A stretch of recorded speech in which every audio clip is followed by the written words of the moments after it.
Hello दोस्तों, स्वागत है आपका महावीर स्मारक बालिका इंटर कॉलेज बंदीपुर अम्बेडकर नगर में। मैं सुमित पाठक आप सभी अभिभावक महोदय एवं सभी छात्र छात्राओं का हार्दिक स्वागत करता हूं। आज मैं आप लोगों के लिए लेकर के आया हूं इंग्लिश ग्रामर का एक नया चैप्टर जिसका नाम है सेंटेंस एंड इट्स टाइप्स, वाक्य और इसके प्रकार के बारे में।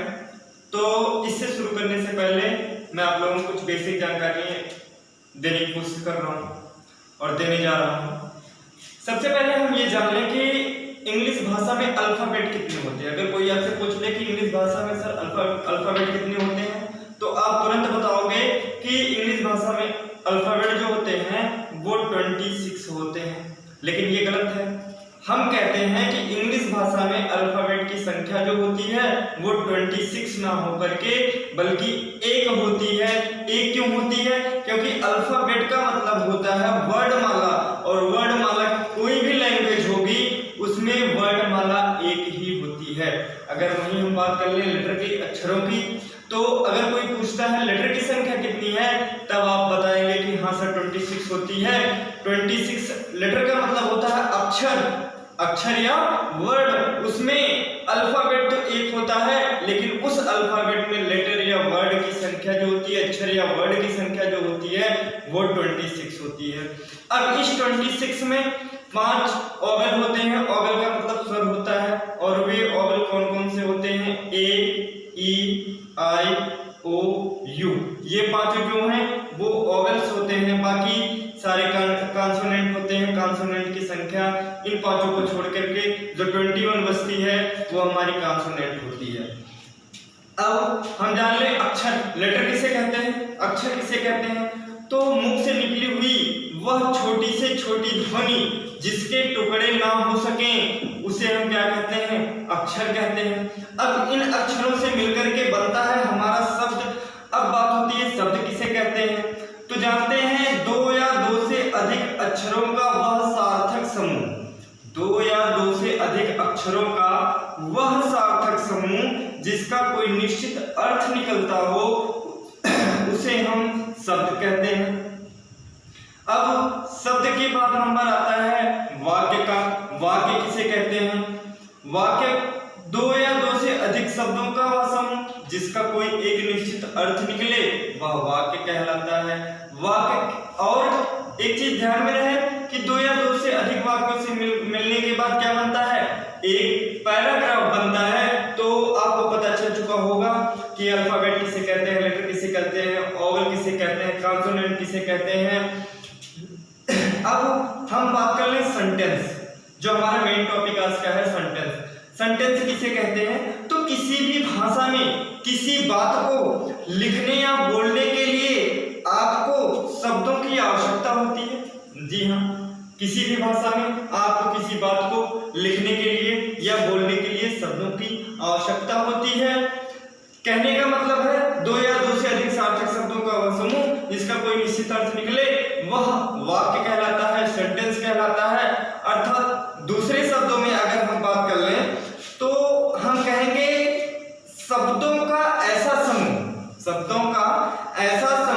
जो आपकी बात के अर्थ को उस व्यक्ति को स्पष्ट करा दे जो आप उसे बता रहे हैं। 2 या 2 से अधिक या शब्दों का ऐसा समूह जो दूसरे व्यक्ति को यह स्पष्ट करा दे कि जो आप उसे बता रहे हैं वही क्या कहलाता है? सेंटेंस कहलाता है, वाक्य कहलाता है। अगर हम इंग्लिश में इसकी डिफिनेशन की बात कर ले तो होता है in every language there is a need of groups of words to communicate such a group of word which can communicate a complete message is called a sentence. अर्थात शब्दों का ऐसा समूह जो अपनी बात को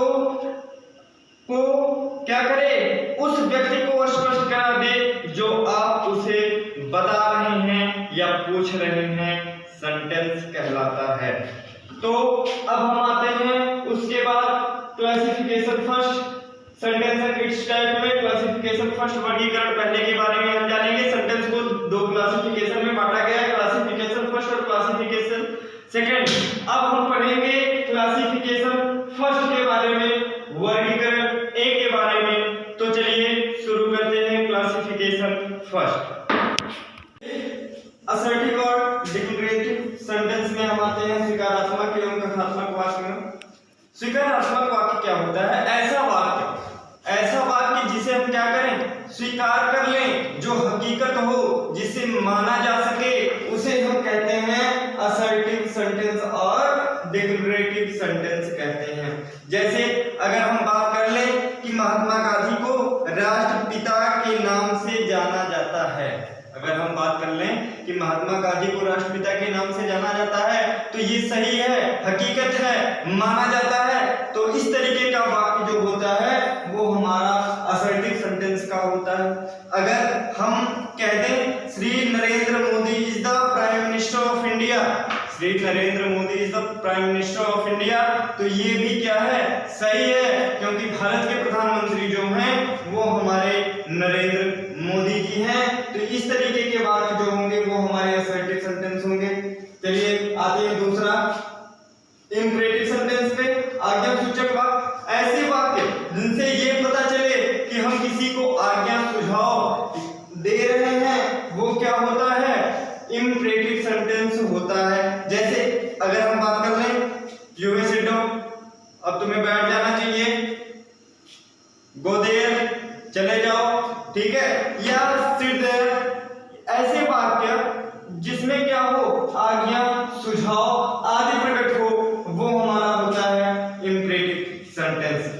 नंबर 3 पे आते हैं, तो तीसरा है इंट्रोगेटिव सेंटेंस। इंट्रोगेटिव सेंटेंस का मतलब होता है प्रश्नवाचक वाक्य। ऐसे वाक्य क्या होता है जिसमें हम किसी से किसी चीज के बारे में पूछते हैं, वो होता है इंट्रोगेटिव सेंटेंस, प्रश्नवाचक वाक्य। अब जैसे क्या है, व्हाट इज योर नेम, तुम्हारा नाम क्या है, तो यह सेंटेंस जो होगा वो हमारा इंट्रोगेटिव सेंटेंस होगा। और वेयर आर यू गोइंग, तुम कहां जा रहे हो, मतलब ऐसे वाक्य जिनसे क्या हो, प्रश्न पूछने का कार्य किया जाए, वो होता है इंट्रोगेटिव सेंटेंस। और चौथे नंबर पे आता है एक्सक्लेमेटरी सेंटेंस। एक्सक्लेमेटरी सेंटेंस क्या होता है, विस्मयादिबोधक वाक्य।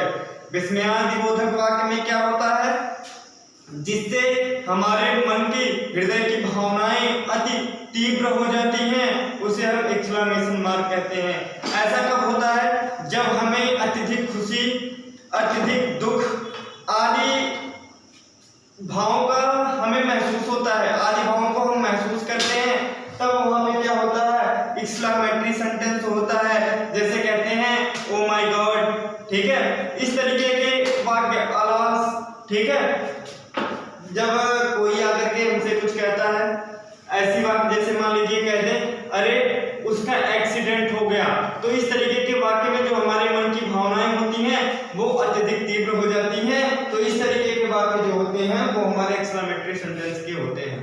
चलिए क्लासिफिकेशन सेकंड में आते हैं, वर्गीकरण दूसरे में। तो इसमें क्या देखते हैं कि अफर्मेटिव, सबसे पहले आता है अफर्मेटिव। अफर्मेटिव का मतलब होता है सकारात्मक। सकारात्मक में क्या होता है, इसमें ना तो कोई प्रश्नवाचक शब्द आएंगे और ना ही कोई नकारात्मक शब्द आएगा।